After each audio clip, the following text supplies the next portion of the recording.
தேசிய முற்போக்கு திராவிட கழகம் கோவை மாநகர் மாவட்டம் பீளமேடு பகுதி கழகம் சார்பாக மறைந்த கேப்டன் விஜயகாந்த் அவர்களுக்கு 1ஆம் ஆண்டு நினைவு தினம் அனுசரிப்பு. கடந்த ஆண்டு டிசம்பர் 28ஆம் தேதியன்று புரட்சி கலைஞரும் தேசிய முற்போக்கு திராவிட கழகத்தின் நிறுவனருமான கேப்டன் விஜயகாந்த் மறைந்தார்.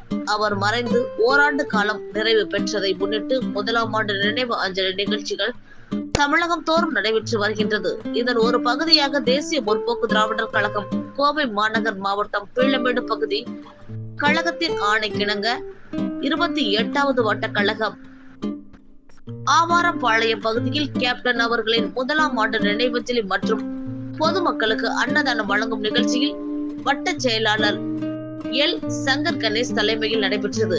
இந்நிகழ்ச்சியில் வி கணேசன், பி சிவகுமார்,